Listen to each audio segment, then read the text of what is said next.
It was like a termite's nest. It was an incongruous thought, but it was nonetheless what came to Tatar's mind when he had first sighted the great stone edifice known as Ten Wo. That opinion had only grown over the last day, as he watched the domestics swarm across the city's great walls. They were like insects, pouring from a hive that had been struck by a hungry predator. The only salient difference in his mind was that the wall had yet to be struck. "How much longer must we wait?" Arga growled. "My belly aches." Turning away from the sight of the great domestic dwelling, Tatar chuckled at his packmate's words. "You ate but an hour ago." "Aye, beast flesh," Argat agreed, as he rested upon his spear, the others of their hunting pack ambling around them. "It filled my body, but my spirit requires weightier foods, kin flesh." The older man, the first streaks of grey having entered his beard this past winter, glanced over to where the other tribes were rallying. "This long march with prey within sight weighs upon me." Tatar nodded gravely. He well understood the sentiment. It was one shared by many in the Great Exodus. What the Beast Mother was asking of them was not natural at all. The tribes were not supposed to mingle like this. It fostered weakness. He dared not voice his discontent, though. The shamans had, in the early days of the unification, when the first of the new king came to their camps. There were no shamans now. Tatar glanced back to where the monkeykin stood. Not as a single tribe, but a small troop spread throughout the horde. Proof positive that the herald and her champions were always watching, always listening for those who would jeopardize the great exodus. Quieting his discontent for now, Tatar turned back to his friend. "You need not wait much longer. Soon the stone hive will crumble and you may feast upon prey until your stomach is full to bursting." It was certainly large enough. The city, that is. Perhaps it might have awed him had he not already seen the might of the Great Wall, both when it was whole and now as a pockmarked ruin. The breach created by the power of the Beast Mother only grew by the day. The domestic towns and villages that had once supported the wall now little more than hunting grounds or burrows for the tribes, as the horde and the armies of the domesticated battled to and fro across the plains. Tatar knew it was cowardice on his part, but he was glad to be far from that earth-shattering conflict. There was no glory to be had there, merely an ignoble death beneath the blades of titans so far beyond the reach of his spear that they might as well have been divines. And rumour held that that too might soon literally be the case, that the domestic ancestors were stirring from their meditations. Tatar didn't know. "Thinking again, boy?" He smirked at his friend. "Aye." His fellow wolfkin shook his head. "Shouldn't. That's the way of the domestic. Too much thinking. It weakens you."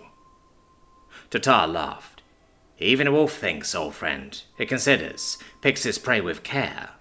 "Bleh." The other man waved a hand dismissively. "You sound like the herald." "Perhaps." Tatar glanced down at the wolfskin furs around his waist. He did not agree with all the Nukin said. Some of it, though, some of it made sense. For 1,000 generations, the instinctive had thrown themselves at the wall. For 1,000 years, the trickery of the domestics had kept the instinctive from the promised land. So why not attempt something new? Even an animal evolved, adapted, tried new strategies. "Just don't let it go too far," Argat counseled quietly. "Monkeys think, they scheme, they create tools. It's in their nature. You are not a monkey, you are a wolf." The older man gestured toward the city. "If you think too much, you'll lose sight of your Tao. Become weak and ineffectual, like them." Tatar scoffed. "Somehow I'm not too worried about that." He didn't know how the domestics lived as they did. Packed together like rats in a burrow, or pigs in a pen. Why? He also did not know. Perhaps they were just too weak to brave the world beyond its borders. "I'm curious, though. How do we intend to scale that wall? It's smooth and flat. Not like a tree or a cliff face," Argat opined. Tatar scoffed. "You ask that now?" The other man shrugged. "See those things?" Tatar gestured to a collection of long pole-like things held by the monkeykin. "They're called ladders. They will be placed against the wall and we shall scale them more easily than even a tree." Apparently the herald possessed other tools as well, but they were things beyond his ken. That he knew as much as he did was only due to his position, as one of Mistress Kota's advisors. Just as he began to feel the beginnings of his own impatience start to rise, a loud horn sang out from the camp. "Finally," Argat breathed. "Hunters, forward!" the tribe's champion called from her position at the head of the hunting part, as she waved her claws in the air, Mistress Kota's inhuman form towering high above even the tallest man present. Such were the blessings of Ki. Across the line, disparate tribes' hunting parties started to advance as one as they emerged from their various camps. It was an electrifying sight, and the sound was no less inspiring, as thousands of feet rumbled across the earth. The sound was at once both the same and disparate to the marching of the horde. This was akin to the drumbeat of war. Yet, for all its awesome intensity, it was drowned out by the sound of loud thumping that came from the city as the instinctive started their advance. "What's that?" Tatar ignored the words of one of his kin as he strained his ears to listen as more thumps rang out. He had heard that sound before, or at least something similar to it. It was the sound the domestic male cultivator's weapon had made when he came to treat with the herald. Tatar had not been close enough to see the duel that followed, but he had heard it. A loud bang that made him and even many of the champions flinch away. After the fact, he learned that the domestic had used some trick to cheat. Was this sound, then, the prelude to more domestic trickery? "What's that whistling?" Argat asked. Tatar started to answer that he had no idea, when he was forced to leap away in fright as something slammed into the ground, mere meters from where he was standing, throwing furrows of dirt up into the air. The tribe tensed as one, waiting impatiently for something to happen. Nothing did, though. "It's a catapult," Mistress Kota finally said. "It's a tool the domestics use to throw rocks. Give it no heed." Argat laughed. "A tool used to throw rocks? Pathetic." At his words, the tension that had been building seemed to flow out of the tribe. They actually laughed as more thuds rang out around them. Sure, there was an unfortunate crackle as one of the rocks ploughed into a tent behind them, but by and large the threat posed by these catapults seemed negligible. "Come," Mistress Kota instructed. "Ignore this imperial trickery. We advance." And then she exploded, and Tatar's world became pain as something stabbed him in the gut. Zu stopped in the act of searching for which device had launched the strange metal blocks when said blocks exploded.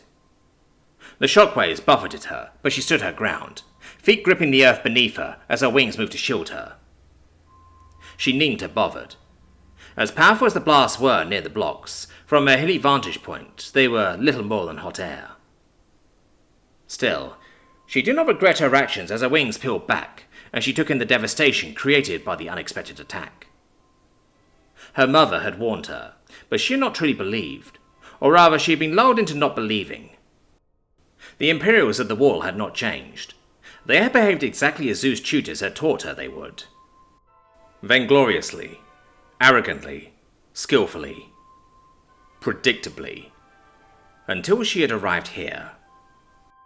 She had lost one of her council to learn that her new foes would not be so familiar. Baidar had been a quiet but valuable voice of caution amidst a sea of cries for action. Murdered in an unfair duel by a male of all things, one who cloaked himself in the guise of an all-prey. Now she was gone, likely already dead. And who knew how many more were now also gone, as she took in the scattered cohorts of the Icecrag tribe as the Wolfkin warriors ran or stumbled in every direction. Kota was gone. Zu had seen it happen. The full girl had moved to inspect a fallen block and had been stood almost directly atop it when it detonated. Zu scowled. When she had lost Baidar, she had vowed not to underestimate domestic duplicitousness again. "Yet I find myself taken off guard once more," she thought. She watched as the hunters of the Icy Crag tribe rushed back to check on their dependents, many of the blocks having landed within the northern reaches of their camp. Well, most were checking. Some were likely simply fleeing, their instincts calling on them to do so. It was annoying. There was no discipline or unity in the Wolfkin's actions as they moved. Only blind panic and desperation.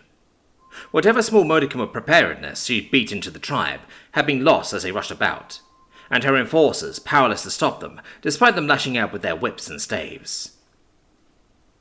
Tell our kin to let the Wolfkin's panic run its course. Attempting to stop them now is just wasted energy. Nearby, one of her stern-faced underlings nodded before running off to relay her commands. I assume this has spelled the end of our offensive? Jigur opined from nearby, the cold-blooded snakekin scout form taking in the disarray the same as her.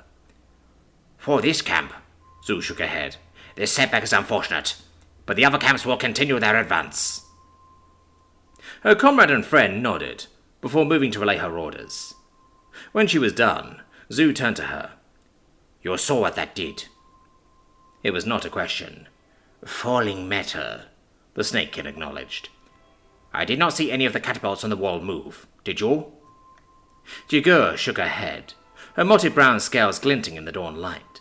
None moved. Zhu hissed irritably, as her companion confirmed her suspicions. This meant that the Imperials had developed new tools, a new form of catapult, one that was not mounted on the walls. That was unfortunate. It meant it would be harder to get at. Already she was beginning to devise schemes involving the more flight-capable members of her horde, when a sound rang out once more. More thuds. Her response was instantaneous. Scatter! Swelled both by ki and intent, her words could be heard clearly across the camp. Avoid where the metal lands! Her people were quick to obey her as more of the objects landed, throwing up spouts of dirt into the air. Spouts that she noticed with some dismay had landed almost entirely within the grounds of the camp. Huang watched with a dispassionate expression on her face as another round of explosions rippled through the enemy's main camp. That was important. As Magistrate of Ten Huo, she could never show surprise, or frustration, or gratification.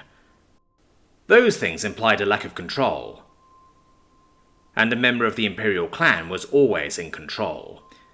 Theoretically. She was well aware that she did not always perfectly adhere to her mother's standards, which was perfectly fine to one's mind. After all, her mother did not always perfectly adhere to her own standards either. In fact, she rarely did. Still, even as she kept a placid expression on her face, allowing only the smallest upturn of her lips to be seen, internally she was all but weeping with joy.